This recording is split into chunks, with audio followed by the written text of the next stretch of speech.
Thank you very much indeed. Extremely kind of you. Totally unnecessary. All I did was walk from there to there.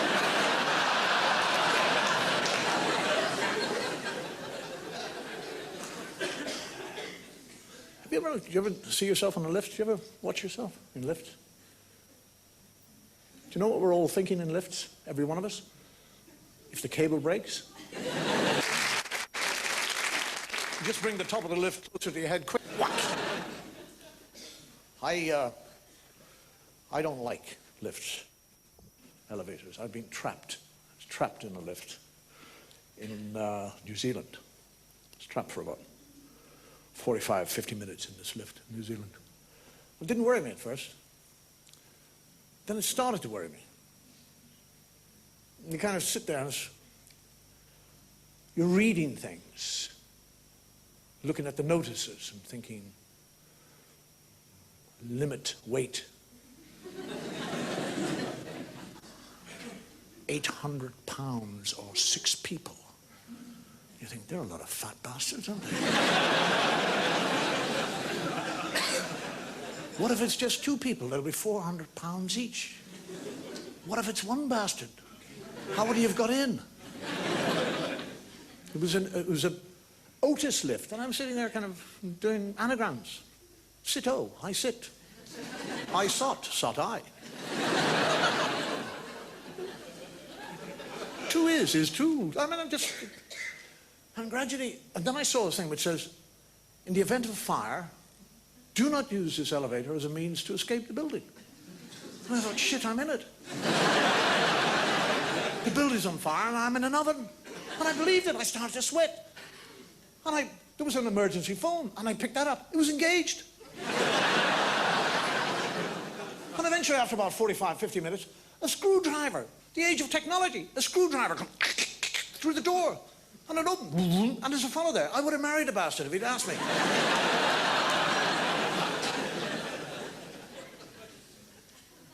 And he says to me, he comes out with this great advice.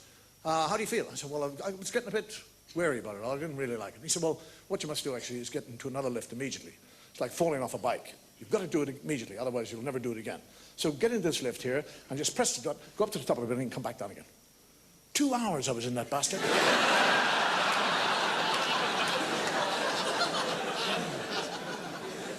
Now, if I can help it, I don't use elevators. I have to when I'm in America. I was in America recently. Well, not recently, about a year ago or so. And I had to get into an elevator. It was in one of those very tall buildings, kind of 44th story or something like that. It would have taken me years to walk up there. And I wait because I think if somebody comes along, I can talk to them. At least if something happens, I'll have somebody in there to talk to, which is important. And I wait, and nobody comes. So eventually I think, oh, get in the lift. And I'm standing in the lift, I'm going, I'm beginning to hyperventilate.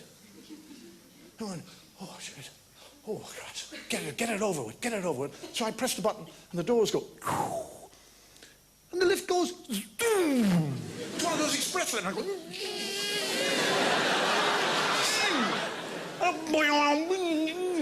and I wait for the doors to open, and nothing happens. And I wait 2, 3 seconds, and I go, oh, Christ.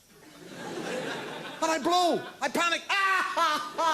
Jesus, oh, don't let me hear there, please, God, I can't take it. I'm tearing at the lift doors with my nail. Please, Jesus, let me out. And somebody taps me on the shoulder. And I turn around and there's 8 or 9 people standing there.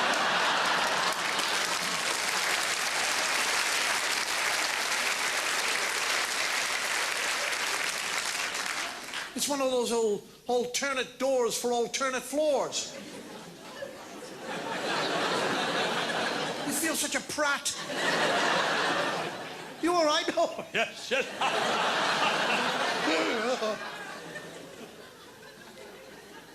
Tell you what I hate too is music. Dear, do you like music? Is there anybody in the world likes music? The worst thing in the world that can happen to you is to hear yourself humming to it.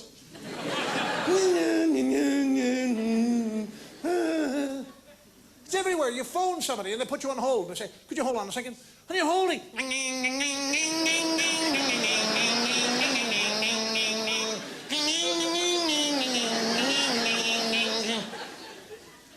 prat. I didn't want to talk to you anyhow. Jeez.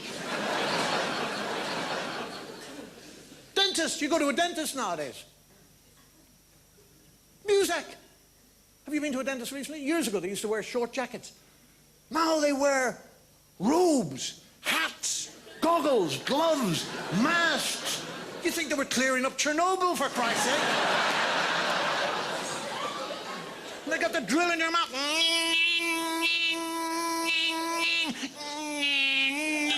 And then they...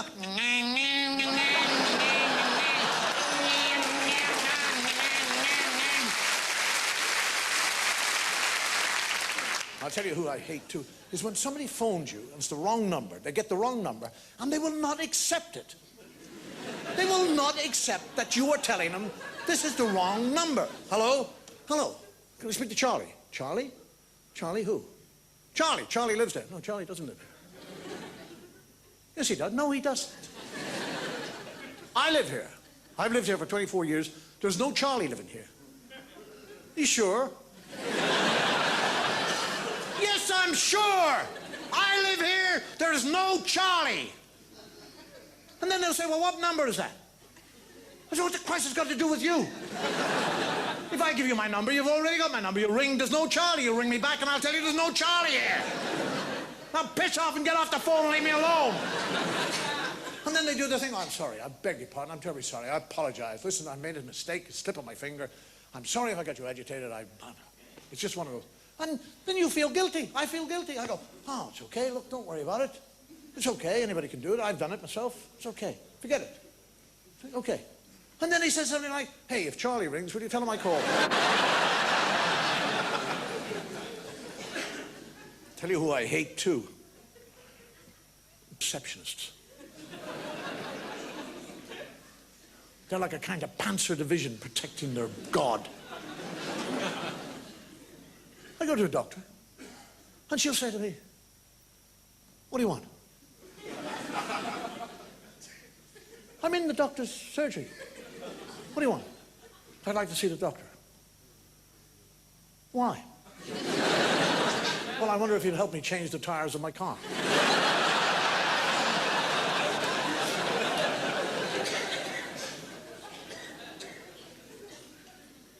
You want to see him? Yes. What's wrong with you? I don't know. I'm not very well. If I was a doctor, I'd know what I'm wrong. I wouldn't be here if I was a doctor. Well, you know, he's very busy. Oh. Well, in that case, I'll piss off and die.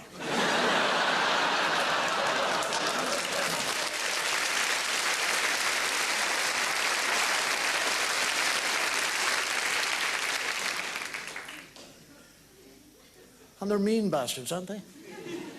Those magazines. Jeez, I was reading a magazine the other day. Michael Jackson was still black.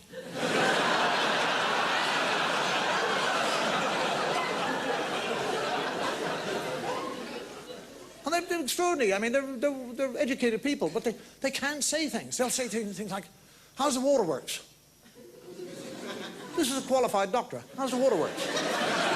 You talking about my dick? What are you talking about? Well, I was just wondering, how's the old undercarriage? What do you think, I'm a bloody airplane? Do you think I land on my crotch every time I come in?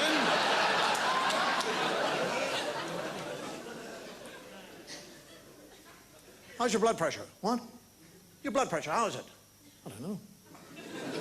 You mean you haven't had any blood pressure taken? I said, no. He said, how old are you? I said, I'm 56. He said, are you aware that more men in the middle 50s die than any other age? I said, what about the old ones? He said, they don't get there. No, whatever he said. When he's talking like that, your blood pressure's gone up. It has to go up, for Christ's sake. He's telling you you haven't got long to live. Seen them? They take out a little black box that looks remarkably like a coffin. And they open it up, and there's a black armband in there that he puts on me. And he straps it on, and then he goes, and it starts to tighten on your arm. Nobody explains anything. It's like, and you think, Jesus, what's happening? Christ, it's crushing my arm. Sweat breaking out. And then you suddenly go, and the thermometer type of thing drops down. And he says, yes, you have high blood pressure. Oh, you bastard. Yes, I have. Of course I have. She's just given it to me. I went to a doctor recently. I had a trapped nerve. I had a trapped nerve. And he said to me, what do you think's wrong with you? I said, I have a trapped nerve. So he said, all right, let me examine you. He examined me. And he said, you have a trapped nerve. That'll be 35 pounds. And I said, when I came in and said I had a trapped nerve, you didn't give me anything. You tell me I've got a trapped nerve, and I've got to give you 35 quid.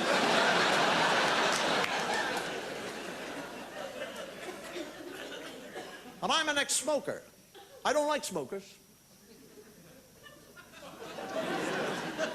I'm an ex-smoker. I'm a real convert, nasty ex-smoker. I do not like smoke. New Year's Eve, there's a fella blowing smoke all over me. And I'm going, don't do that, I don't like it. He said, well, it's not the real nicotine. The nicotine's going into me. It's only the residue. And I said, well, I don't like it. He said, well, you drink? I said, yeah, but I don't piss on you when I'm finished.